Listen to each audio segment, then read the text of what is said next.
Hello everyone. Hope you guys are all doing great. I wanted to show you guys more behind the scenes of how we create things here in Re. I know some of y'all have asked me how I dye my clothing or pretty much how I do the bleach dye and all that type of stuff. But for this video, I'm going to be showing you guys a step-by-step process on how to use Rit dye. Don't worry, this is a pretty straightforward video. It's super simple actually. Nothing difficult about this at all. But yeah, let's get right into the essentials. All right, so the essentials that we're using are pretty much fairly simple. You can get them pretty much at a grocery store like Target or Walmart. But here is the first one. All right, first up, you need two different containers, one for the Rit dye and then one for the Rit stay. Secondly, you need salt and a cup to measure. You will be using a full cup of salt for this project. Third, you're gonna need dish soap. I preferably use Dawn. I think you can use anything. Yeah, I was gonna say there. All right, for the fourth thing, you're gonna need something to stir the garment. I use this metal spoon that I had in my kitchen. I definitely did not steal it from my parents. Don't say anything. You can also use your hands, but make sure you use gloves because the Rit dye is not good for your skin. And finally, the garment that you will be dyeing. For this one, we're using the crew necks that we use for the walk onward drop. This is what they look like before we dye them. So we have a purple version and also this one. So this one's gonna be dyed purple. All right, so that pretty much just sums up all the stuff that we need. It's not really a lot. So let's get started with the dyeing process. All right, so I already poured in the boiling water, but this one's gonna have Rit stay and this one's gonna be the Rit dye. So let's get started. I'm gonna put in all the ingredients in, and then also make sure you have gloves because these things are not good for your skin. So just to get started, we will add the salt, add a small amount of dish soap, and then you stir it slightly. All right, with some minimal stirring, we're gonna use purple as the dye. Also, make sure you shake these up before you pour it in.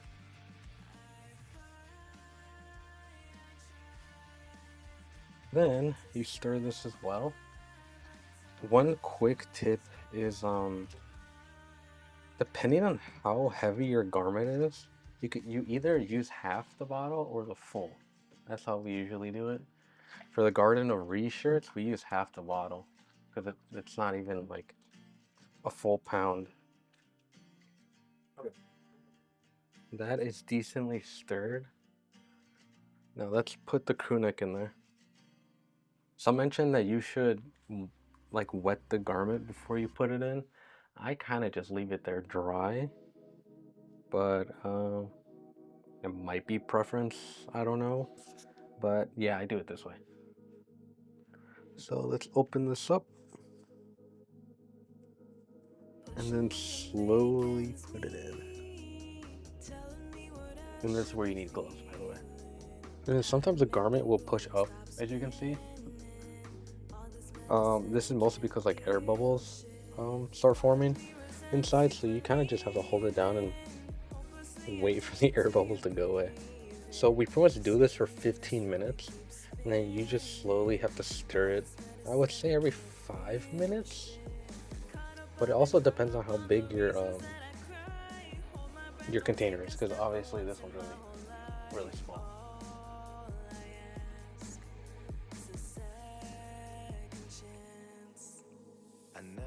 Alright, so while that over there is getting soaked in dye, I'm gonna show you guys how to add the Rit stay.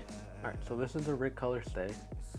You really don't have to use a lot of this. You're technically supposed to add like a tablespoon, just like 1 tablespoon for every pound of cotton. So I just use the cap. So 1 full cap, drop it in there, and you're good. And make sure you stir it too, because it is just gonna sit there way at the bottom if you don't do it. Alrighty, so it has been 15 minutes, which means I gotta take this thing out and then put it in the Rit color stay. It's not Rit stay, it's called the Rit color stay. I messed up.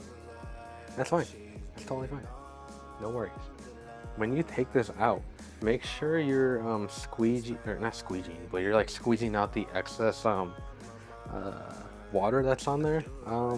I do it primarily because I feel like if I leave like any dye, it might mess up the process for this part.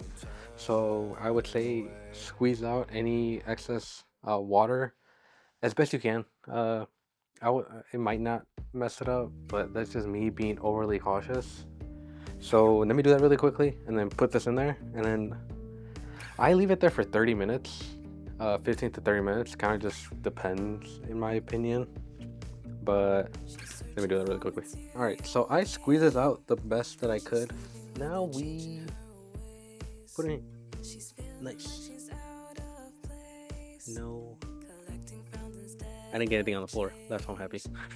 All right, so same thing as before. I'm not really gonna show you guys this part because it's pretty self-explanatory. And it's the same thing over there where air bubbles end up forming within the garment. So you kind of just have to submerge it and just kind of leave it in there for about 15 to 30 minutes. And it should be good to go. And then I'll show you the next step after that. All right, so it's been 15 minutes now. The next step is pretty much you just take this out, put it wherever sink outside, and then just completely rinse out the excess ink. I'm not really gonna show you this part. This part's pretty self-explanatory, but I might put a clip of me doing it. But yeah, I'll get started on that. And legit, after that, all you have to do is just throw it in the washing machine and you're done.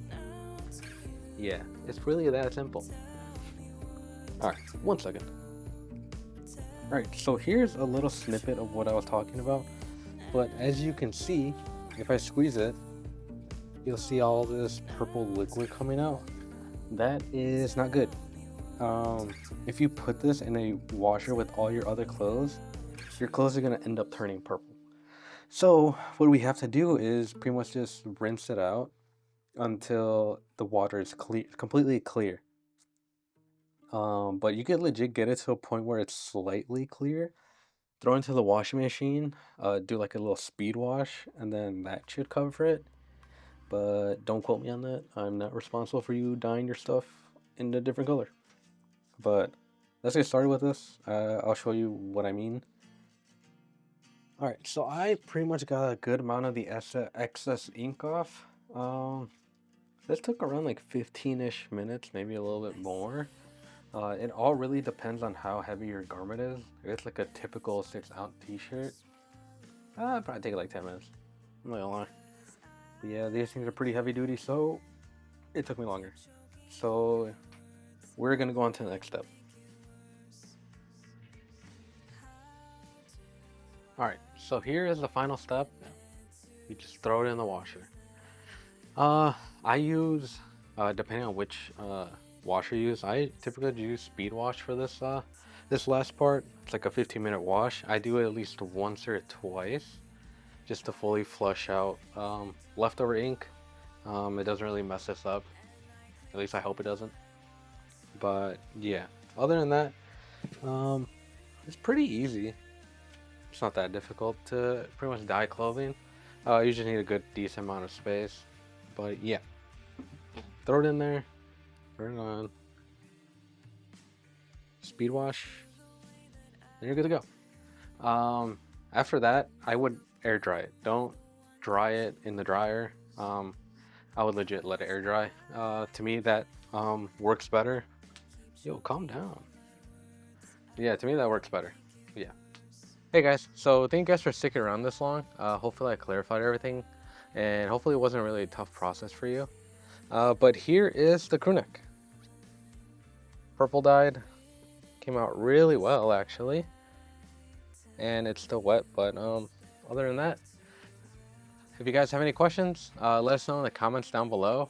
I'll do my best to clarify things for you, but I love you guys. Stay safe. Peace out. See you guys in the next video. Bye-bye.